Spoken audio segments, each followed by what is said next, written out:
Next American poet is John Ashbery, who is introduced as a poet of the New York group. These are the poet who are influenced by French tradition and art. Uh, Ashbery has written a variety of genres. A Nest of Ninnies is a novel satirizing vacuous lives of two suburban families. The heroes, the compromised, and the philosopher are plays that exploit conventional forms from classical myth to detective story drama. But it is for his poetry that he has become well known. Mean he wrote poetry, drama, and novel, but that is not his real fame. Real fame is of his postmodernist poetry. Uh, Turandot and other poems is title of his collection of poetry. Other collections include Some Trees, The Tennis Court, Oath, Rivers and Mountain, and very important, that is thought is masterpiece, Self-Portrait in a Convex Mirror, A Wave, Flow Chart, and Girls on the Run.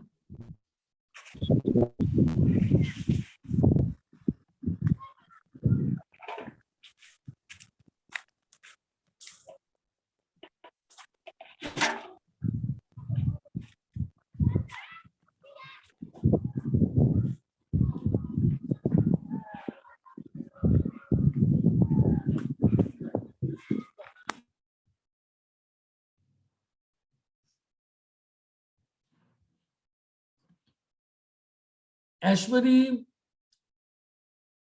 tries to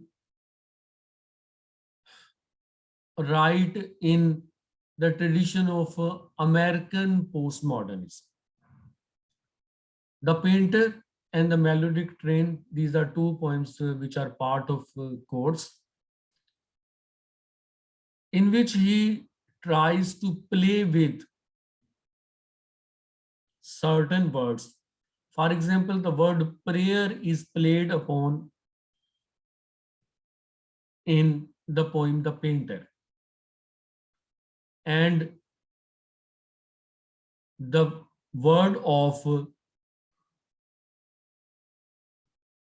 wristwatch and ideas uh, converging from that wristwatch, they are that focus of Melodic Train.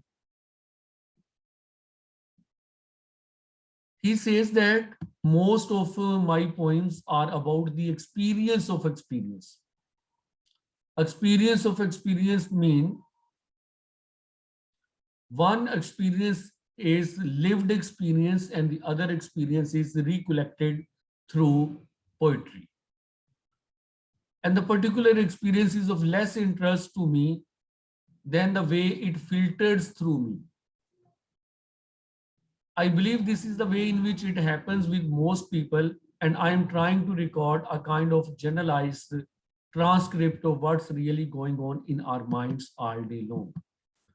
Mean the way we recall and the way we live, we do, that is not the same experience. So his focus is recalling the experience or filtering the experience before it is conveyed on paper.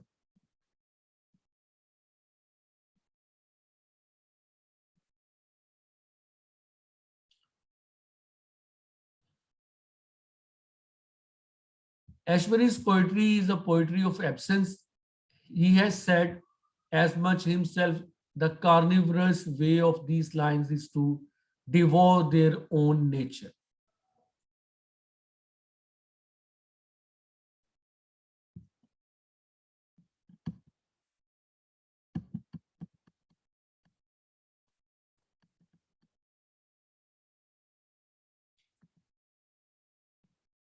Ashbery's earliest poems, such as Some Trees, are concerned with the operations of sleeping consciousness, and are activated by the belief that the function of a poet is to give fullness to the dream and dreamlike reality that is presented through surrealist art.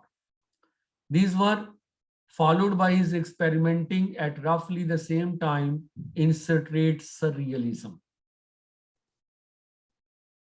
In poems like Europe and They Dream Only of America, fractured image, jumbles of non sequiturs, and techniques of verbal collage are used to dramatize the humiliating and reefing aspects of modern life. Collage is one of the important feature of Ashbery's poetry. Collage mean that's a word for actually very like a bouquet of different pieces, works of art. That's the best collection where you can say masterpieces are put together and a collage is made. So he tries to choose from different traditions and present them in fragmentary way.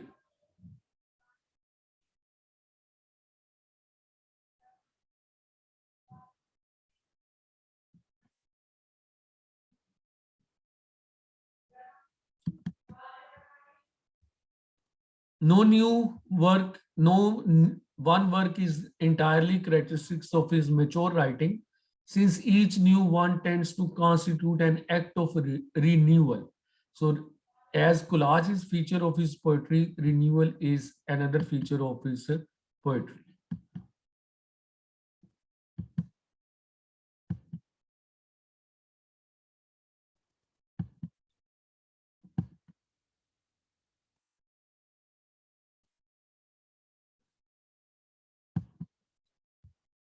His poetry insists that structures are always virtual, always to be known, or more is exactly always to be inferred. And this is a poet who insists on the disjunctive nature of history and personality. Disjunctive means that is not continual. Historical experience is a tangle of impossible resolution and irresolutions. So we can say um, the postmodernist concerns are conveyed in his poetry, where no organic whole is provided, multiple perspective, multiple narrative, multiple suggestions, they are incorporated in his work.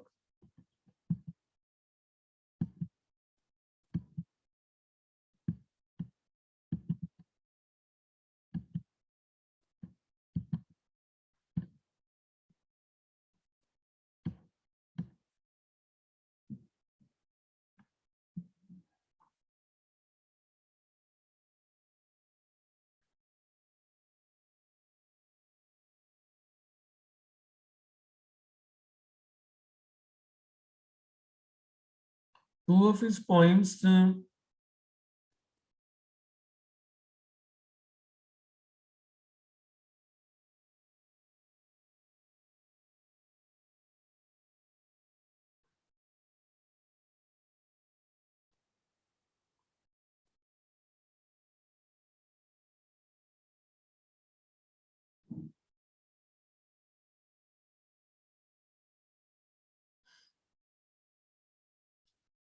in his poem, The Painter, speaker presents a dilemma of the painter who is sitting between the sea and the buildings.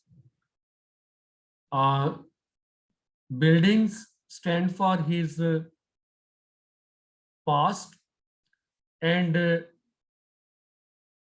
sea is actually the world of possibilities which he has to capture upon his canvas. And there is pressure. Pressure is seen through the people who are coming from the buildings. And that pressure actually affects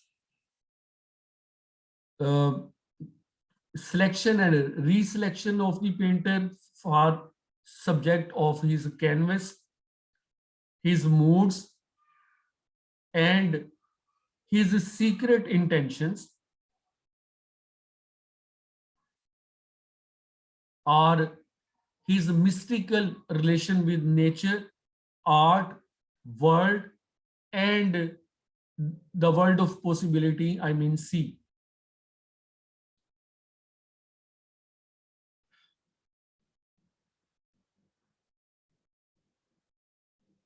When he tries to portray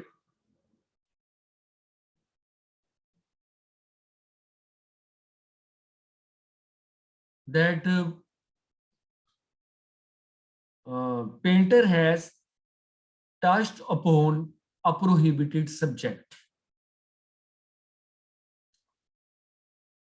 there is a reaction against him, and that reaction actually push him to express his subject in a way that can be obscure for the people, that can be unfamiliar or strange for the people. So he makes, again, you can say, the sea, but that sea is in more abstract form rather than, you can say, accessible or realistic form, which he in, intended to present earlier. That is his poem, The Painter, which uh, shows changing moods of the painter, relationship of the artist and his subject, mystery of his prayer, and a conflict between the sea and the building mean past, and sea mean the world of possibilities.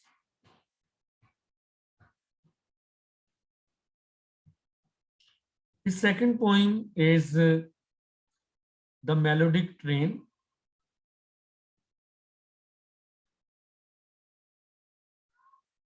That is a longer poem as compared to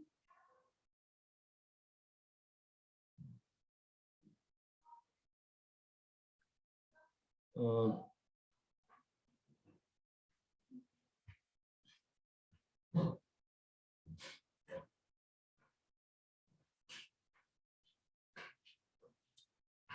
The Painter. Painters is a precise, shorter poem, but a melodic poem, train that presents the image of a journey through train, and the poet travels through the deep secrets of human mind, and he analyzes the complexity prevailing during his journey.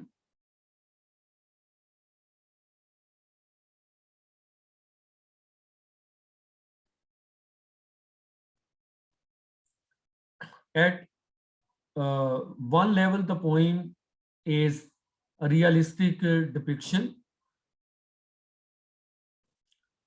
where narrator of the poem or speaker of the poem is the train boarder, and there is a girl, little girl beside him, and he can see the scenes and people passing by as the train travels ahead. This journey doesn't end here,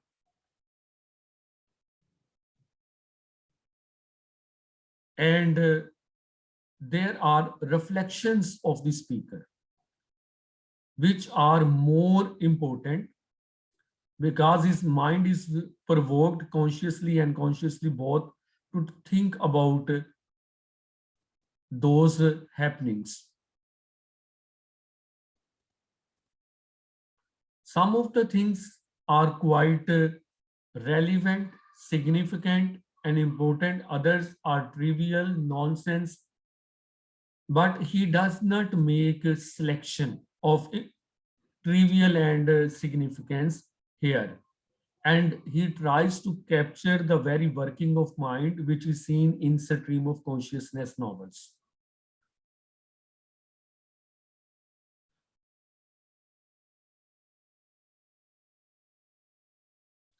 He seems to be preoccupied with the ideas about the nature of reality, about the nature of the human mind, and complexity of life, anxiety, and change.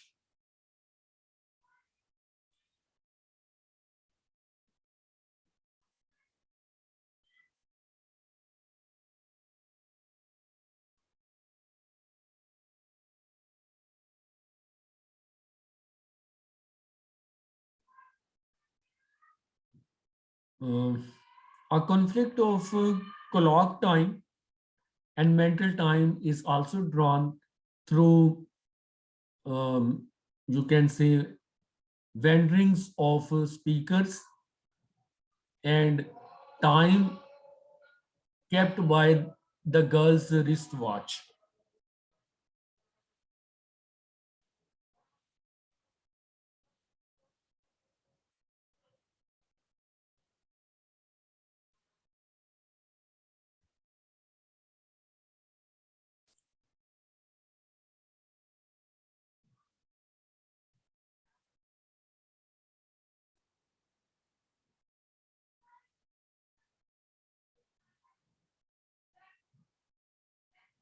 So these two poems, in especially the second one, that describes a fragmented tale in images.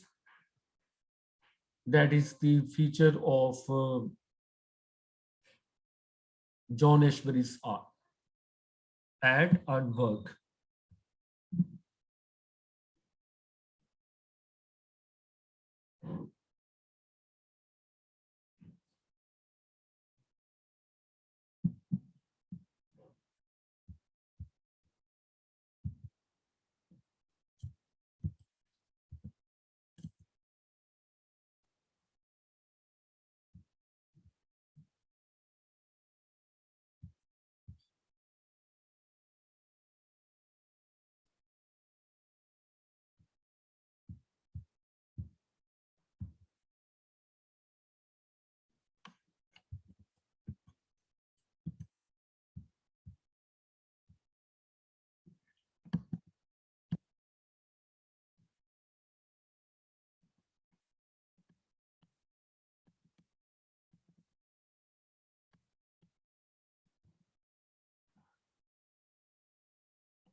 American literature has a significant reference to African American literature.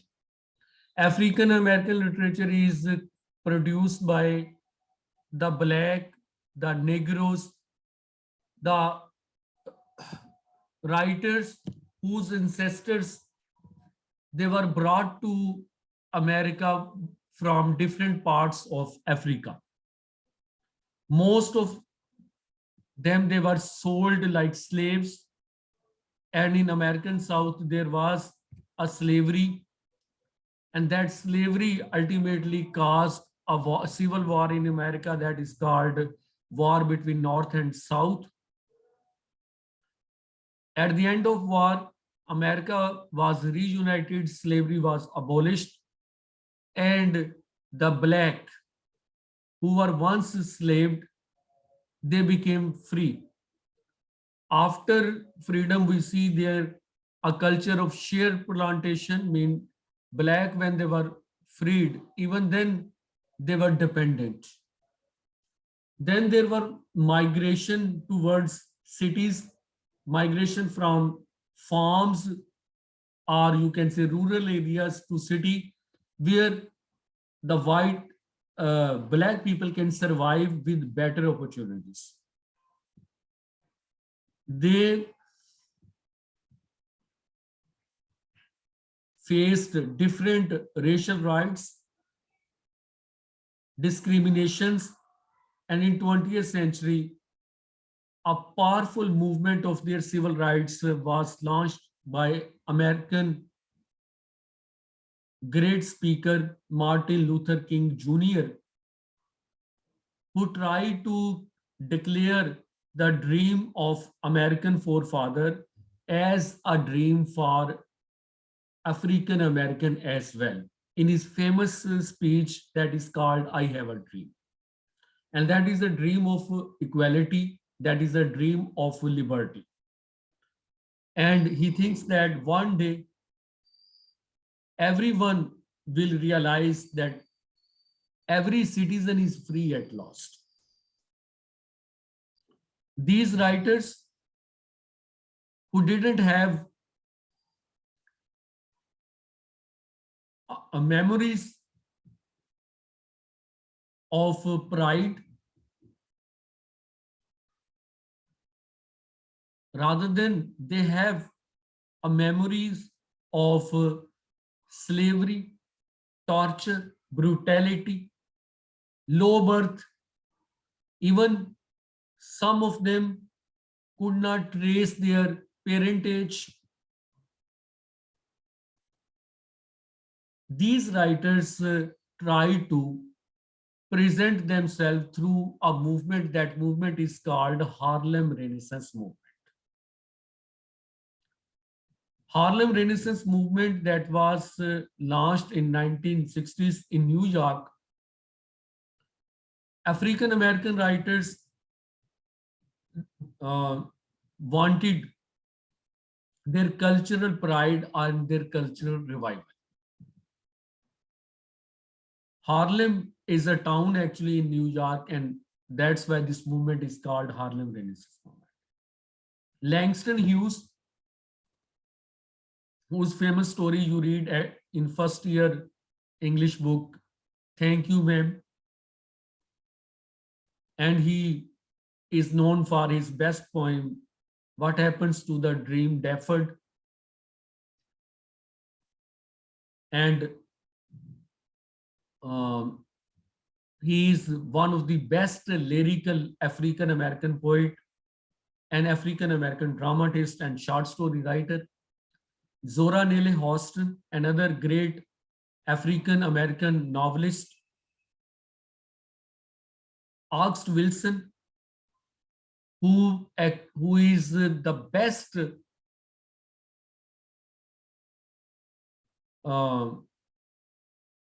African American dramatist, who composed 10 plays to write history of African American in 20th century. One play for each decade of 20th century. His best play is called The Piano Lesson. Another one is Fences. Another female African American dramatist that was part of that Renaissance movement, but she had a shorter life. Her drama, The Raisin in the Sun, is an thought and attempt to an attempt of reconciliation with the American broader culture. But an American poet, female poet, I can say, Maya Angelou, whose poem Woman Work you will have read, that is the voice of women's liberation, as well as Maya Angelou writes for the voice of African American. Bell Hooks, she is the most important African American theorist or African American feminist theorist who believes that dilemma of African American women is not only liberation from their husband, but also liberation from white, whether it's white man's prejudice or white woman's prejudice. There is we can say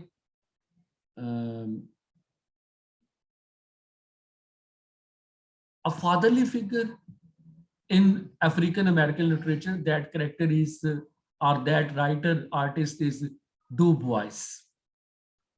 Whole of African American literature, whole of Renaissance movement, that owes in a great deal to that Du Bois. But probably the best one is African American novelist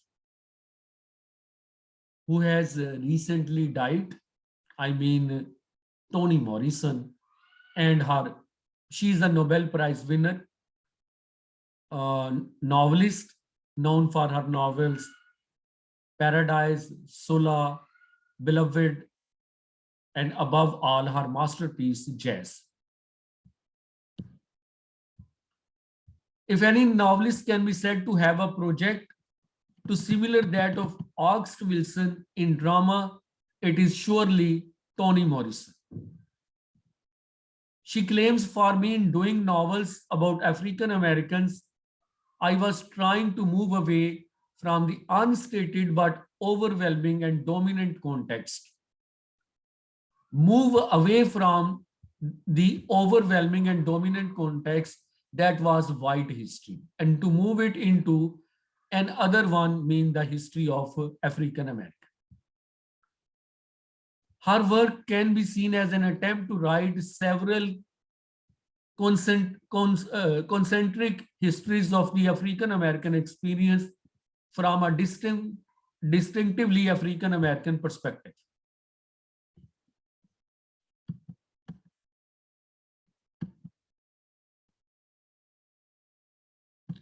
What has been distinctive about the history of USA, it is American claim to freedom and the presence of unfree within the heart of democratic experiment.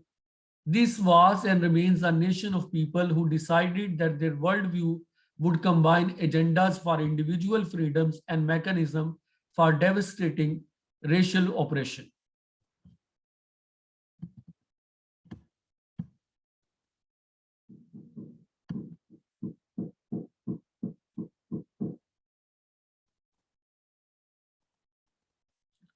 She also claims that difference between fact and fiction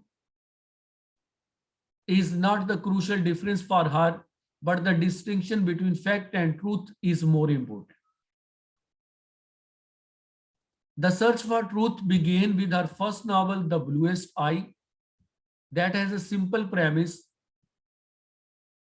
of a protagonist black girl, Pecola, breed love.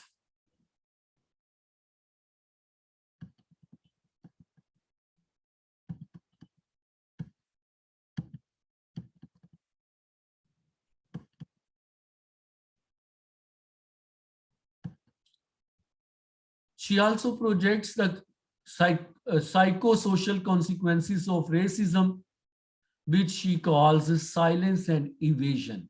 And that silence and evasion is seen in her novels, including her second novel, Sula, and then her third novel, Song of Solomon.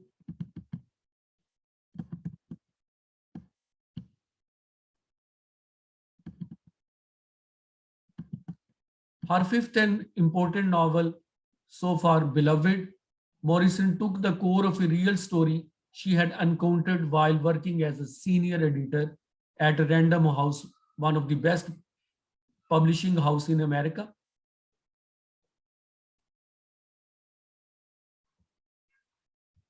In that novel,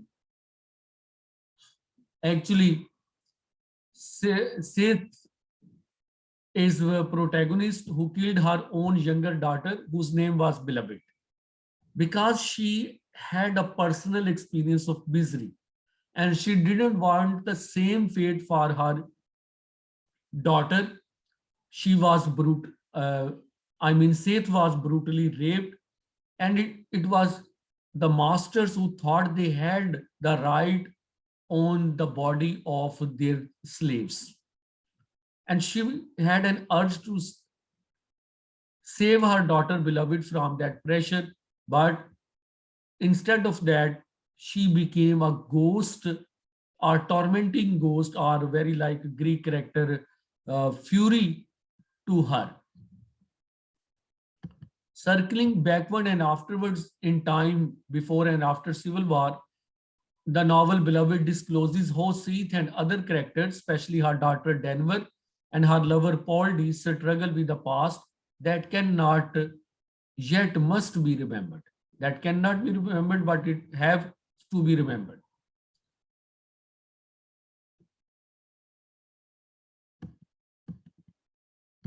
Beloved is an extraordinary mix of narrative genres. It has elements of realism, elements of Gothic fiction, and African American folklore.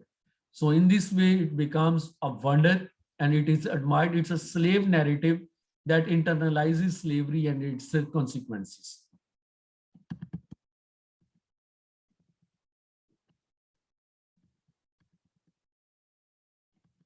After Beloved, Toni Morrison published two novels. One is Jazz, published in 1992, and Paradise, 1998. She claims that the novels are about various kinds of love: the love of a mother for her child, romantic love, and the love of God and love for fellow human being. Jazz, that is set in Harlem in 1926, you can say the decade of 1920s, that's the jazz age. Jazz age refers to a period that implicitly refers to cultural pride of African American, that is their music, jazz. So African American who were ashamed of their past, they have a something that they can mention as their pride, and their pride can be in their music of blues and jazz. That can be also be through the totem uh, that were actually engraved by their ancestors upon different objects, like you can say piano or chair or table, or wooden material or metallic material.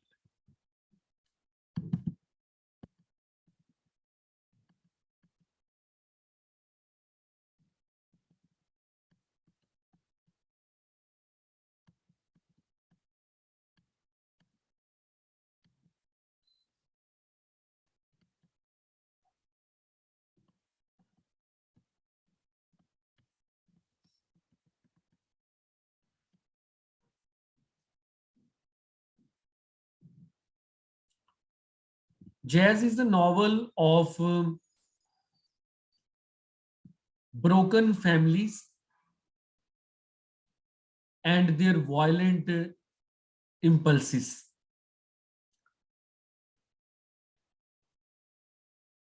Violet is a woman who actually runs a beauty salon, and she has stabbed a young girl,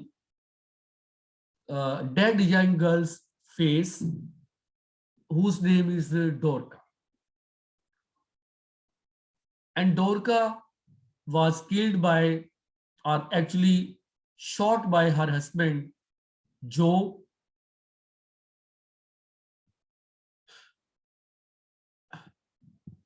Story was that Joe was a traveling salesman, and in his elderly age,